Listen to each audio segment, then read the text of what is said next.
네, 시장 핵심 이슈 짚어보는 이슈 칼럼 시간입니다. 오늘은 미중산업경제연구소의 조용찬 소장 전화 연결돼 있습니다. 안녕하십니까? 예, 안녕하십니까? 네, 미국에서는요, 지금 기름을 주유소에서 구하기 힘들 정도라고 합니다. 휘발유 가격이 갤런당 3달러 돌파하고 있고요. 국제유가도 2달 만에 최고치를 기록을 하고 있는데요. 이게 지금 송유관이 해킹 공격을 받아서 그렇다라고 하는데요. 이 사건에 대해서 좀 자세하게 설명 부탁드릴게요. 네, 미국 동부 해안에서 소비되는 연료의 절반을 운반하는 회사가 코노리어 파이프라인이라는 회사가 있는데요. 여기에 사이버 공격이 시작이 됐습니다. 지난 금요일부터 이제 조업이 중단되는 초유의 사태가 일어났는데요. 어저께부터 파이프라인의 일부가 재개가 됐지만 워낙 네 곳의 사이버 공격을 받으면서 8,850km에 달하는 그 파이프라인이 멈춰 섰는데요. 시스템 복구가 아무래도 일부가 재개됐지만 한 2주 정도 더 걸린다는 측면에서 지금보다도 더 늦어질 경우에는 아무래도 동부 연안에 있는 500만 가구들 같은 경우에는 가솔린이나 제트 연료, 디젤뿐만 아니라 다른 석유 정제품의 공급이 늦어질 수밖에 없기 때문에 뭐 국제 유가는 계속 올라가지 않을까 보여지는데요. 현재 수사를 맡고 있는 FBI 같은 경우에는 다크사이드라고 해서 러시아와 동유럽에 거점을 둔 그 사이버 범죄 집단의 해커 수행이라고 밝혔는데요. 이들은 6일날 2시간에 걸쳐서 회사 네트워크에 침입해서 100기가바이트 정도의 데이터를 훔친 것으로 지금 조사가 됐습니다. 네, 미국에서 이 송유관 회사라고 하면 보안이 굉장히 철저했었을 것 같은데요. 어떻게 다크사이드 이러는 해커 집단에 따라서 회사의 파이프라인에 침투해서 해킹이 당할 수 있는 건지 궁금하거든요. 어떻게 된 건가요? 네, 다크사이드라는 해커 집단 같은 경우에는 랜섬웨어죠. 몸값 바이러스 기법을 사용을 했다고 합니다. 랜섬웨어라는 것은 사용자의 그 동의 없이 컴퓨터에 악성 프로그램을 설치하고요. 무단으로 사용자의 파일을 모두 암호화시켜서 이를 인질잡고 몸값을 요구하는 공격 기법을 가리킵니다. 운영이 필요한 데이터가 모두 암호화돼 버렸는데요. 이 때문에 사용자들 같은 경우는 볼 수가 없게 됐을 뿐만 아니라 컴퓨터 자체를 끄거나 켤 수도 없도록 먹통을 만들어 버렸습니다. 그러니 당연히 파이프라인이 조업이 중단될 수밖에 없었는데요. 바이러스가 감염된 데이터를 복구하려면은 약속된 시간 안에 돈을 줘야 되는데 협상에 응할 시간까지 미리 정해 놓았기 때문에 피해 기업은 더 초조해질 수밖에 없었다고 합니다. 네, 그렇군요. 빨리 사태가 좀 마무리가 돼서 원활하게 작동이 돼야 될 것 같은데, 그런데 이런 해킹 공격, 랜섬웨어 공격이 우리나라에도 있었던 적이 있습니다. 어떻게 하면 해커의 공격을 좀 방어할 수 있을까요? 네, 우리나라 같은 경우에도 랜섬웨어 공격을 자주 받는데요. 가장 최근의 사례는 지난 그 2000년이었죠. 11월 22일 날 NC백화점, 뉴카 아울렛과 같이 이랜드 그룹의 주요 매장을 조직적으로 공격해서 영업을 중단시킨 사태가 있었는데요.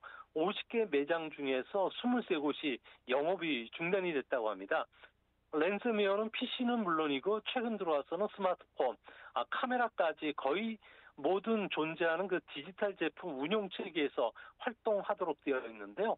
악성 프로그램의 피해자들 같은 경우에는 PC의 메모리뿐만 아니라 CPU에 심각한 부담을 주기 때문에 이를 치료하더라도 90% 이상의 컴퓨터들 같은 경우는 성능이 저하될 수밖에 없다고 합니다. 랜섬웨어를 막기 위해서는 백신 소프트웨어를 설치를 해야 되고요. 백업 솔루션까지도 구축해야 됩니다. 만약에 데스크톱 컴퓨터가 감염이 됐다면 전원 플러그로 즉시 뽑아 물리적으로 컴퓨터를 완전히 종료시켜야 되고요. 노트북이 공격을 받는다고 하면은 즉시 본체에서 배터리를 분리해야지만 이를 방어할 수 있다고 합니다. 네, 그렇군요. 그러면 이제 미국의 송유관 해킹한 다크사이드라는 해킹 집단 같은 경우에는 주로 어떤 기업의 랜섬웨어를 공격을 하게 되는 건지 궁금해요. 어떤 기업들이 표적이 되나요? 네, 다크사이드 같은 경우에는 작년에만 40개 이상의 미국 대기업의 데이터를 해킹했고요. 몸값 요구액만 무려 20만에서 200만 달러 수준까지 달했다고 합니다. 랜섬웨어 공격으로 지불한 몸값만 작년에는 3억 5천만 달러로 2019년 대비해서 4배 이상 늘었는데요. 원래 랜섬웨어는 병원이나 학교, 비영리단체는 표적으로 삼지는 않았지만 최근 우후죽순 모방 해커들이 생기면서 온라인 서비스를 하는 기업들, 병원, 학교도 가리지 않고 무차별 공격을 한다고 합니다. 주요 공격 대상을 보면은 영어권에 있는 기업들이 표적이 되고 있고요. 또한 에너지 공급 기업뿐만 아니라 상수도, 공항, 데이터 센터처럼 많은 사람이 피해를 입는 곳을 노린다고 합니다. 최근에는 인슐린 펌프라든지 심장 박동기와 같이 인체 삽입형 디지털 의료기기까지도 공격을 하는데요. 해커들의 공격 대상이 정해지면은 자체 해킹 도구로 공격을 가하지만 방어벽이 강하다면은 기업 조직처럼 개발조, 침투조, 공격조로 나눠서 아주 고도하고 정교하게 아주 효율적으로 공격하는 조직이라고 합니다. 공격 대상에 따라서는 다른 국제 해커 조직도 받는데요. 성공을 하면은 수익 분배를 확실히 하고 바로 흔적도 없이 사라지기 때문에 이를 찾기는 상당히 어렵다고 합니다. 네, 좀 빨리 정상화가 됐으면 좋겠습니다. 이제 중국 이야기로 좀 넘어가 보도록 하겠습니다.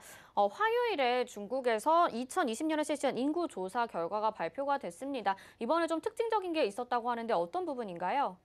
네, 중국 국가통계국의 인구 조사를 보면요.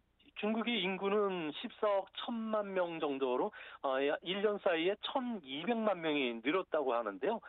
자세히 내용을 들여다보면 60세 이상 인구는 2억 6,400만으로 전체 인구의 19%를 차지합니다.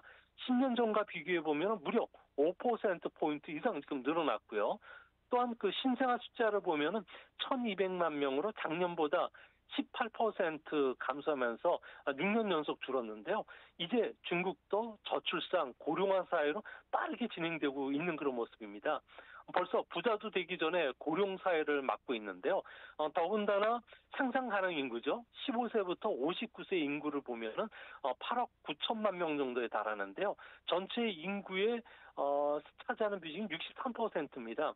10년 전에 6.8%라고 보다 더 하락한 상황인데요. 중국이 이제 인구의 한계점을 막고 있다는 겁니다.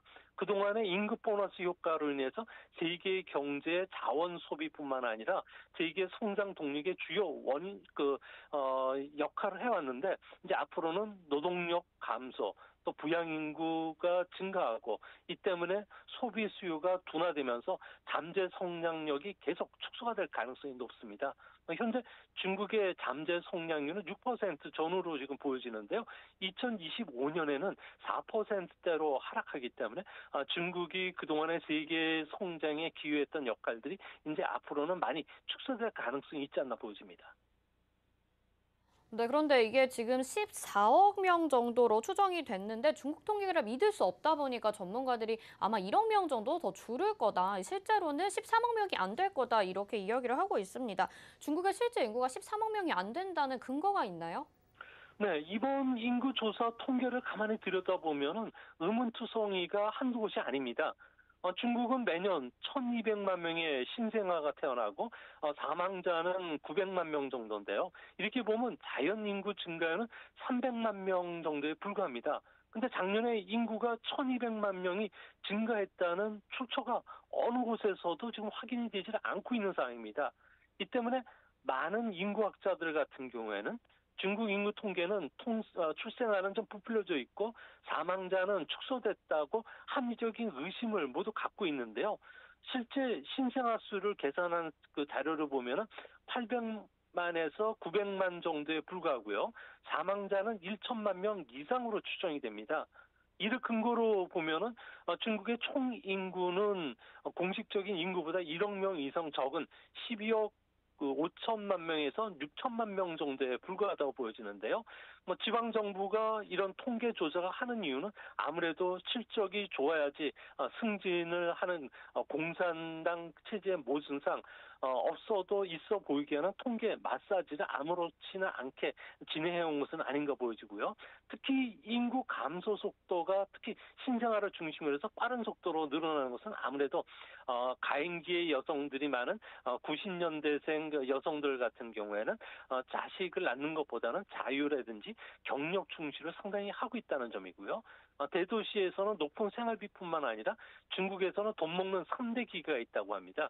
교육비, 의료비, 집값 부담이 큰 것도 요인인데요. 2005년만 하더라도 자녀 한 명당 키우는데 양육비가 8,600만 원이 들었는데 작년에는 양육비가 무려 3억 4,800만 원 정도까지 4배 이상 급증을 했다고 합니다. 이 때문에 중국에서는 결혼 적령기에 있는 남성들 같은 경우는 집을 장만해야지 결혼할 수가 있기 때문에 아무래도 결혼율이 7년 연속 감소하고 있고요. 이 때문에 신생아도 6년 연속 감소한 것으로 보입니다.